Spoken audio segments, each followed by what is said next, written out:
If you feel like you are already intuitive and you have been your whole life, or maybe you just want to become more intuitive, or dare I even say it, a psychic, then this video is for you. Here are 5 ways that you can help improve your intuition. Hello, beautiful beings, and welcome back to my channel. I know it's been forever, but I just got back from vacation and I'm feeling really inspired and excited to work again. I've been wanting to make this video for a really long time. Oh my god, I didn't introduce myself. If this is your first time seeing my face, hello, welcome. My name is Nella Estrella. I am an intuitive dream interpreter and spiritual life coach. I don't want to make this intro too long, so let's just jump right into the video. Step 1 in improving your intuition and going down the road of becoming psychic is trust. You have to trust that you already have this innate wisdom within you. And this is going to take some practice. In the beginning, you're going to be second guessing yourself a lot. And, it still happens from time to time, even if you've been doing it for forever. You have to learn how to differentiate between anxiety or paranoia versus your intuition, which is your inner guidance. How to differentiate between anxiety and paranoia, between intuition, is like an entire video in itself. So if anybody's interested in me making that video, I can do that for you as well. Just leave me a comment and let me know. Okay, the second thing that I think is honestly like one of the most important things and really helps me tap into my intuition, my higher guidance, is tuning in to my body. So the physical sensations that you get within your body when you're in a situation. So, like the hair standing up on your arm, or, that gut feeling that everyone talks about when they're associating intuition with physical feeling or reaction that you get within your body. I think that this is really like the intuition that we're born with, and our bodies have 3 trillion cells that are constantly working and sending signals to our brain, our heart, and other parts of our body to perform vital functions. There are things that happen within our body that tell us things. So for example, if you're feeling pain, it's going to send a signal to your body that something is wrong, and it's going to tell you exactly where that problem is. I'm walking on a pier with no shoes on and I get a splinter in my foot. My pain receptors in my foot are going to tell my brain that something is in my foot so I can take it out, right? So our body is constantly taking in these cues from our environment, even if we're not consciously aware of it. If you ever walk into a room and your hairs stand up, like the energy is just really off, that's something that you can tune into and use your intuition in that way. Okay, number 3, oh my gosh, this one I think is equally, if not more important. So this is tapping into your feelings. So the last one was about physical feeling. This one is about emotions. And for those who are Clair sentient or Clair empathic, like this one is going to be the most important for you. And I'll talk about the Clairs a little bit later in the video. Channeling your emotions. Emotions are just like physical feelings that we were just talking about. Our emotions are intuitive messages from ourself of things that are happening within our environment. So if you feel sad, or you feel angry, or you feel happy, these are all things to take into consideration, because your consciousness, your body, like everything is working in the background, even if you are running on a program, a subconscious program that was created and you aren't really present or aware. These things are still happening, and when these emotions come up, we have to take them into consideration. And this is our first form of intuition, because think about babies. So babies are crying. Babies can cry and communicate their feelings before they can even form a thought, before they can even see 2 feet ahead of them.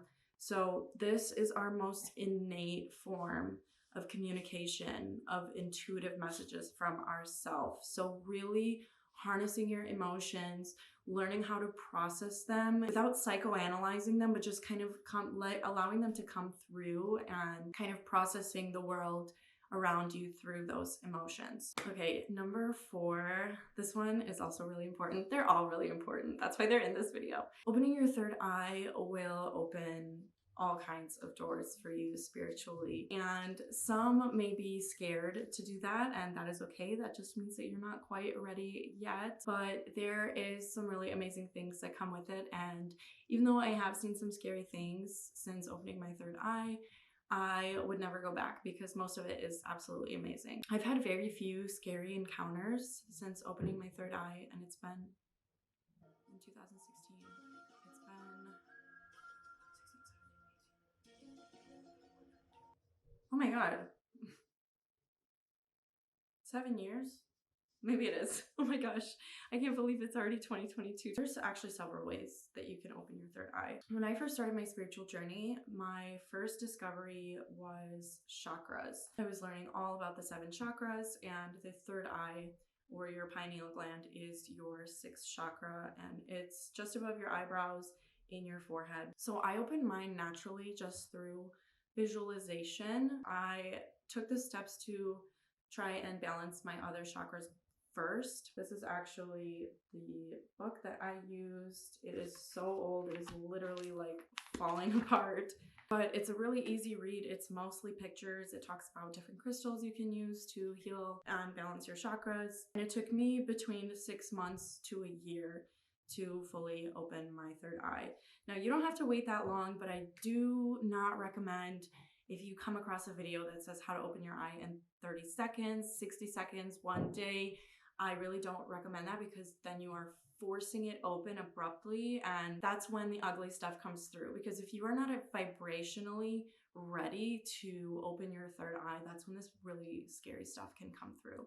There are ways that you can speed up the process if you don't want to wait 6 months to a year that are safer than just doing it so forcefully. What I recommend is doing the visualization. So I have a TikTok video about this, but I'll just really quickly go over it. You want to imagine either an eye or a flower that is closed. It hasn't bloomed yet or hasn't blinked yet. I like to use a lotus flower just because, I don't know, lotus, Buddhism, chakras, like it all goes together, but you can use whatever you like. So imagine this flower before it has bloomed. You can also do this with the eye. Really be aware of this space in your forehead, just above your eyebrows, kind of in between. And you're gonna picture that this flower is opening and blooming and spinning around. The more you do this, you're gonna start to feel a tingling sensation on your forehead. That means that it is working.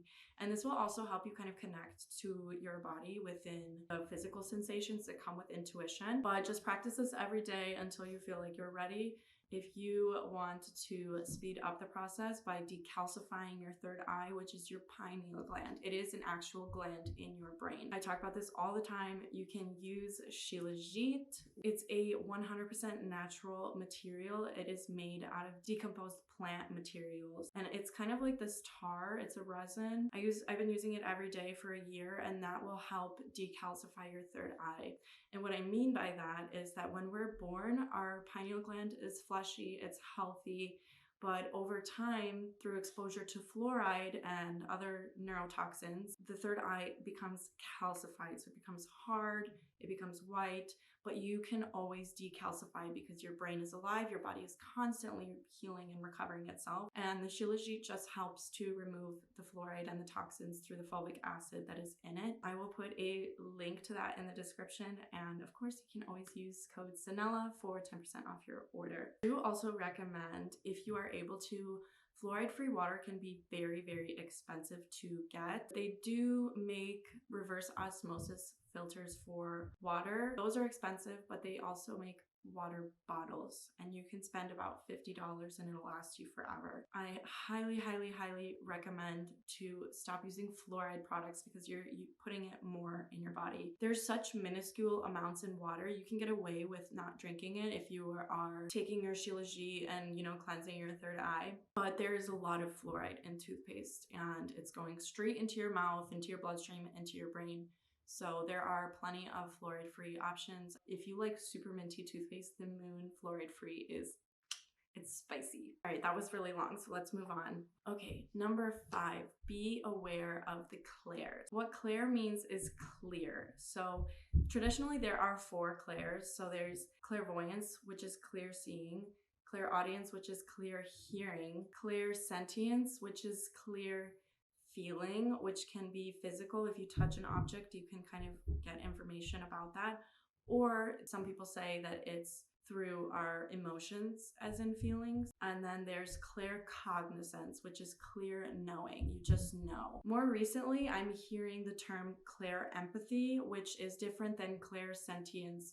So normally clairsentience would be if you touch an object, like say you're in a thrift store or an antique store and you touch an old jewelry box and you can get information about who owned the box, how old the box is.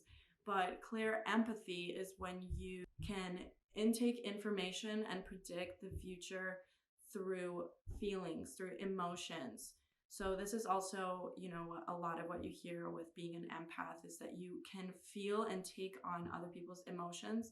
But with clairempathy, it's more about your own emotions and what you're taking in from your surroundings and kind of getting clarity on what's happening around you from that. So every person has all of these. You can tap into all of these, but you will have at least one that is stronger than the others. I think it's a really good opportunity to kind of see which one suits you best. Clairvoyance is the one that you hear about the most, and has a lot to do with your mind's eye or your third eye.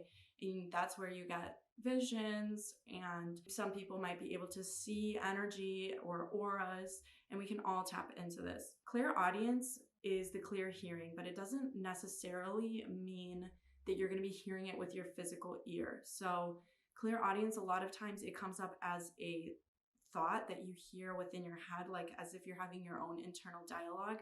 But to me, clairaudience is the most confusing because we're constantly having this internal dialogue and there's so many thoughts running through our head. It can get really hard to differentiate between your own thoughts and an intuitive message. And then additionally, you may have premonitions through your dreams. So this happens to me, and it doesn't happen often, but you will have an overwhelming feeling that this was something that was a premonition and not only a dream. I'm an intuitive dream interpreter, and I just want to make it very clear that most of your dreams are not going to be a premonition. If you have a dream that someone killed you, there's other meanings behind that. Most likely, no one is coming after you. When you have a dream that is a premonition, you are going to have an overwhelming feeling that this is a premonition. And I want to say that lightly because I know that there's a lot of people out there with anxiety that might not be able to tell the difference. This is something that might come a little bit later on your psychic journey or your journey to become psychic. So that is all I have for you guys today. Thank you so much for watching. If you enjoyed this video, please don't forget to give it a thumbs up and subscribe. If you guys have any questions, leave them in the comments and I will do my best to get back to you. And if you have any suggestions on what kind of videos you want me to make in the future, I do plan on actually posting on YouTube more often this summer. I am going to have a bit more time. And I know I say that every time, but this time it's for real. I'm excited, I'm ready, and yeah, thank you so much for watching. I hope you have a beautiful rest of your day. Bye!